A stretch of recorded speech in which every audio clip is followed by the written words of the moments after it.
కావలి పట్టణానికి సంబంధించిన మన విలేకరులంతా కూడా వచ్చారు. అందరికీ కూడా నమస్కారాలు తెలియజేస్తున్నాను. నా పేరు శ్రీధర్, 1991 బ్యాచ్ ఎస్ఐని.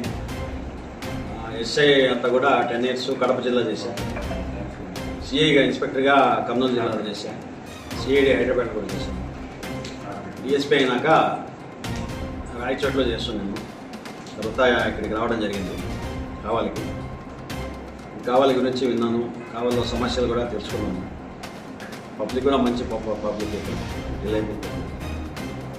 మెయిన్గా మన ప్రయారిటీస్ శాంతి భద్రతలు, ఎక్కడ ఎలాంటి ప్రాబ్లం రానివ్వకుండా ప్రతి ఒక్కరు కూడా భద్రతగా హ్యాపీగా సంతోషంగా జీవించాలని మేము దానికి మా పోలీస్ శాఖ తరఫున గట్టిగా కృషి చేస్తాము.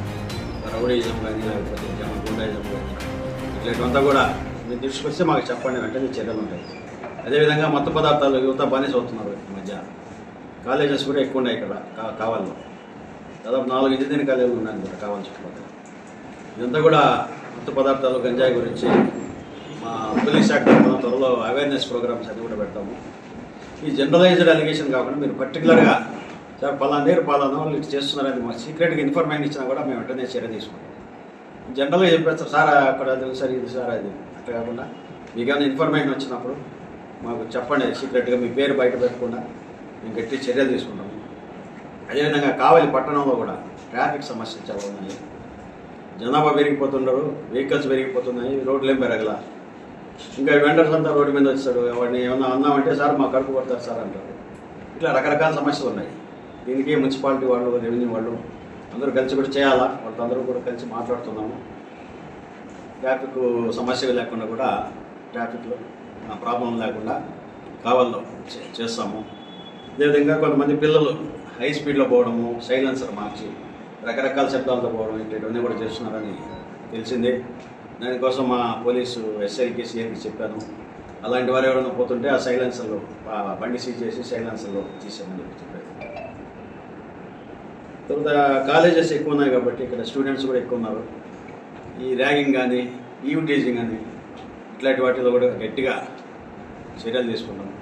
మీ దృష్టికి వచ్చినా కూడా మాకు ఇన్ఫర్మేషన్ ఇవ్వండి. 100% చర్యలు తీసుకుంటాం. ర్యాగింగ్ ఇట్లాంటివి కూడా వీటికి సంబంధించి కూడా త్వరలో కొత్తగా ఇంజనీరింగ్ కాలేజీలో స్టూడెంట్స్ అంతా వస్తున్నారు. అవేర్నెస్ ప్రోగ్రామ్ కూడా కాలేజెస్లో పెట్టడం జరుగుతుంది. మిస్సింగ్ కేసులు, అమ్మాయిలు వెళ్ళిపోవడం ఇట్లాంటివన్నీ కూడా ఉంటాయి. వాళ్ళందరికీ కూడా అవేర్నెస్ క్రియేట్ చేయాలి. మెయిన్ సెల్ ఫోన్ వల్ల 2 రకాలుగా బ్యాడ్ ఉంది, మంచి ఉంది. మనం మంచి వరకు తీసుకుని బ్యాడ్ని వదిలేస్తే బాగుండేది. సెల్ ఫోన్ కూడా ఎక్కువ చూడకుండా చదువు మీద పిల్లల దృష్టి కేంద్రీకరిస్తే మంచిగా ఉంటుంది. ఈ విధంగా ప్రయారిటీస్ ప్రకారం కావాలో ఎలాంటి ప్రాబ్లం లేకుండా, శాంతి భద్రతల విభాగానికి ఇబ్బంది లేకుండా, ప్రజలు మనశ్శాంతిగా ప్రశాంతంగా ఉండేందుకు మా ఎస్పీ గారు మాకు అన్ని ఆర్డర్స్ ఇచ్చారు. ఆయన ఆర్డర్స్ మేరకు మేము గట్టిగా చేసుకుని కావాలి సబ్ డివిజన్ పరిధిలో ఎలాంటి గొడవలు జరగకుండా